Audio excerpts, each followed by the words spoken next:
Ticket ना होने की वजह से टीसी ने बाबा जी को ट्रेन से उतार दिया और उसके बाद ट्रेन टस से मस नहीं हो रहा था। तो टीसी ने अपनी गलती की माफी मांगी और बाबा जी से निवेदन किया कि वो ट्रेन में आकर बैठें, जिसके बाद ट्रेन चली। फेसबुक और एप्पल कंपनी जो आज पूरी दुनिया पर राज कर रही है, इस कंपनी का अस्तित्व ही नहीं होता अगर इनके मालिक इस बाबा से न मिले होते तो।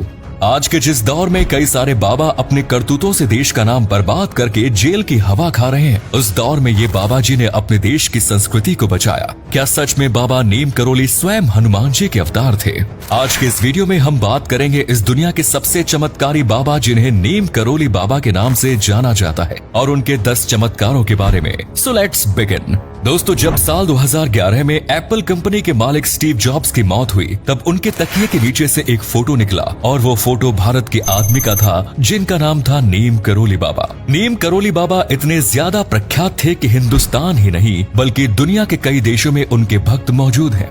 स्टीव जॉब्स से लेकर फेसबुक कंपनी के फाउंडर मार्क जुकरबर्ग और हॉलीवुड की फेमस एक्ट्रेस जूलिया रॉबर्ट्स भी नीम करोली बाबा के भक्तों में शामिल हैं। लेकिन आखिर इन बाबा के अंदर ऐसा क्या था कि दुनिया के इतने बड़े बड़े लोग उनके भक्त हो गए? नीम करोली बाबा का पूरा जीवन ही चमत्कारों से भरा हुआ है और आज हम उनके जीवन के कुछ ऐसे ही चमत्कारों के बारे में बताने वाले हैं। दोस्तों, जब स्टीव जॉब्स अपने जीवन में बहुत बुरी तरह से परेशान थे, तब वो साल 1974 में भारत आए।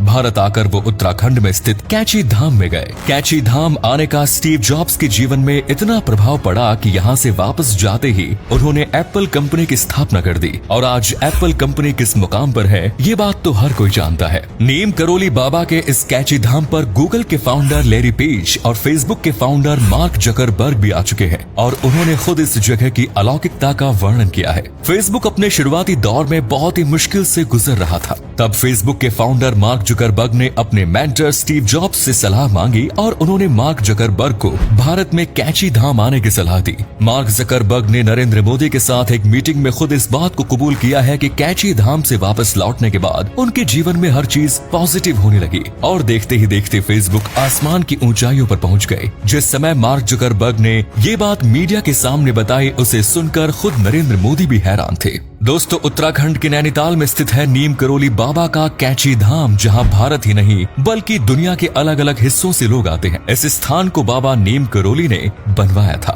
जहां हनुमान जी की मूर्ति स्थित है, जहां आज भी भारत के अलावा दुनिया के अलग अलग हिस्सों से लोग दर्शन के लिए आते हैं। बाबा नीम करोली के बचपन का नाम लक्ष्मी नारायण शर्मा था। उन्होंने 11 साल की आयु में ही अपने घर का त्याग कर दिया क्योंकि वो इस सांसारिक मोह माया से ऊपर उठ चुके थे। लक्ष्मी नारायण से नीम करोली नाम पड़ने के पीछे भी एक चमत्कारिक कहानी है। दोस्तों, बात उस समय की है जब भारत आजाद नहीं हुआ और हिंदुस्तान में ब्रिटिश शासन था। घर छोड़ने के बाद बाबा नीम करोली जगह जगह भटकने लगे। एक बार वो ट्रेन के एसी कोच में बिना टिकट लिए चढ़ गए और जब टीसी ने उन्हें बिना टिकट के पकड़ा तो ट्रेन को बीच जंगल में रोककर ही बाबा नीम करोली को ट्रेन से नीचे उतार दिया। बाबा शांत मुस्कुराते हुए वहीं किनारे पर बैठ गए, लेकिन जैसे ही ट्रेन के ड्राइवर ने ट्रेन को आगे बढ़ाने की कोशिश की, ट्रेन अपनी जगह से 1 इंच भी नहीं हिली। टीसी और ट्रेन के ड्राइवर ने इस बात को समझने की बहुत कोशिश की कि आखिर दिक्कत क्या है, लेकिन उनके समझ में कुछ भी नहीं आ रहा था। आखिर में कुछ लोगों ने टीसी को बाबा नीम करोली के चमत्कारों के बारे में बताया और टीसी को भी उनसे हाथ जोड़कर माफी मांगनी पड़ी। लेकिन ट्रेन में चढ़ने से पहले उन्होंने उसके सामने 2 शर्तें रखी कि जिस जगह पर उन्हें उतारा गया वहाँ पर एक स्टेशन बनाया जाएगा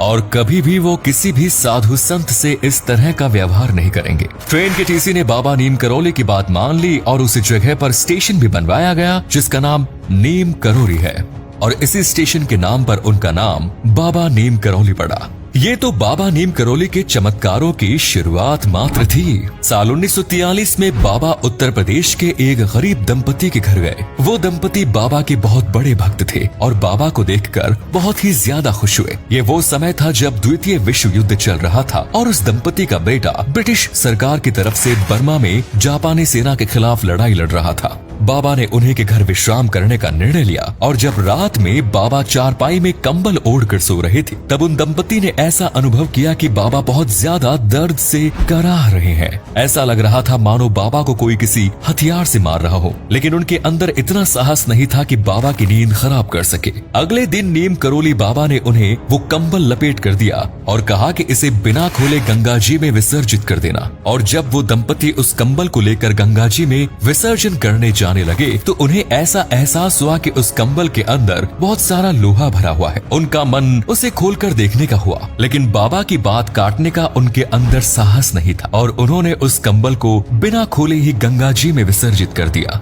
नीम करोली बाबा ने उन्हें बताया कि आज से ठीक 1 महीने बाद तुम्हारा बेटा वापस आ जाएगा, जबकि उन लोगों ने बाबा को अपने बेटे के बारे में कुछ बताया भी नहीं। और इससे बड़ी हैरानी की बात तो ये थी कि ठीक 1 महीने बाद उनका बेटा सच में घर वापस लौट कर आ गया और वापस आकर उसने जो बात बताई उसे सुनकर उन दोनों पति पत्नी के पैरों के नीचे से जमीन खिसक गई। दरअसल जिस रात को बाबा उनके घर पर रुके थे उसी रात उनके बेटे की टुकड़ी पर दुश्मन देश की सेना ने हमला कर दिया था और उस हमले में उनके बेटे के सभी साथी मारे गए, लेकिन दुश्मनों की किसी भी गोली ने उनके बेटे को छुआ नहीं, जबकि उस रात पूरी रात अंधाधुंध फायरिंग हो रही थी। पति पत्नी समझ गए कि वो गोलियां किसी और को नहीं बल्कि नीम करोली बाबा को ही लग रही थी, इसलिए वो रात भर दर्द से कराह रहे थे। दोस्तों, गोविंद वल्लभ पंत जो उस समय के भारत के बहुत बड़े नेता थे, उनकी हालत बहुत ही ज्यादा नाजुक थी। सभी न्यूज चैनल्स में यही खबर चल रही थी कि गोविंद वल्लभ पंत अब किसी भी हाल में नहीं बच सकते, लेकिन नीम करोली बाबा ने भविष्यवाणी की कि गोविंद वल्लभ पंत को कुछ नहीं होगा,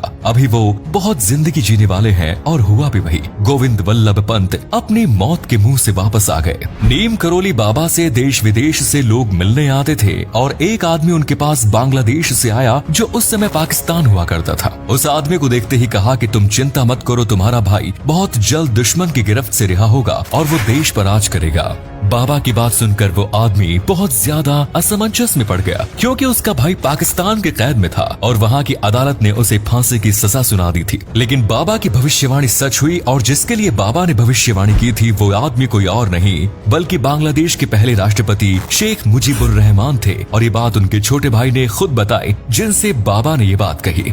दोस्तों, एक बार बाबा ने शिप्रा नदी के पानी को ही घी में बदल दिया था। दरअसल उनके कैची धाम में भक्तों के लिए प्रसाद वितरण चल रहा था और प्रसाद बनाते वक्त भी घी खत्म हो गया, जिसके बाद नीम करोली बाबा ने अपने भक्तों को शिप्रा नदी का पानी भरकर लाने को कहा। और जब उनके भक्त बर्तनों में शिप्रा नदी का पानी भरकर लाए और ऊपर आकर उन्होंने देखा तो बर्तन में पानी नहीं बल्कि घी भरा हुआ था। इतने चमत्कारी थे बाबा नीम करोली। बाबा नीम करोली के सबसे बड़े भक्त रामदास, जिनका असली नाम रिचर्ड एल्पर्ट था, हार्वर्ड यूनिवर्सिटी में एक बहुत बड़े प्रोफेसर थे। शुरुआत में वो बाबा नीम करोली के भक्त नहीं बल्कि उनका टेस्ट लेने आए थे। एक दिन जब रिचर्ड आसमान की तरफ देखकर रो रहे थे, तब बाबा ने उनसे कहा कि तुम अपनी माँ को याद करके रो रहे हो, जिनकी मौत कैंसर से हुई थी। बाबा के इस बात को सुनते ही रिचर्ड उनके सामने नतमस्तक हो गए और उन्होंने हिंदू धर्म को स्वीकार कर लिया। उन्होंने अमेरिका में सेवा फाउंडेशन की स्थापना भी की, जिसे खुद स्टीव जॉब्स फंड देते थे। हॉलीवुड की बहुत बड़ी स्टार जूलिया रॉबर्ट ने तो बाबा नीम करोली की केवल फोटो देखकर ही हिंदू धर्म को अपना लिया। साल 1973 में बाबा नीम करोली ने जब अपने शरीर का त्याग किया तो वो अस्पताल में भर्ती थे और उन्होंने खुद अपना ऑक्सीजन मास्क हटा दिया था और वो राम राम का भजन कर रहे थे। बाबा नीम करोली का मुख्य स्थान उत्तराखंड के कैची धाम में स्थित है, लेकिन इसके अलावा उन्होंने वृंदावन में भी एक धाम की स्थापना की थी और यहीं पर उन्होंने अपनी देह का त्याग भी किया। इतने चमत्कारिक होने के बाद भी बाबा नीम करोली ने खुद को कभी भगवान से कंपेयर नहीं किया, जबकि लोग उन्हें हनुमान जी का अवतार मानते थे, लेकिन वो स्वयं को एक इंसान ही समझते थे। दोस्तों, आज भी उनके कैची धाम में अमेरिका, फ्रांस और दुनिया के कई हिस्सों से लोग घूमने के लिए आते हैं और आज भी विदेशों की बड़ी बड़ी हस्तियां बाबा नीम करोली को अपना गुरु मानते हैं। तो दोस्तों, बाबा नीम करोली के कौन से चमत्कार ने आपको सबसे ज्यादा प्रभावित किया, कमेंट्स में जरूर बताइए। अपना कीमती समय देने के लिए धन्यवाद।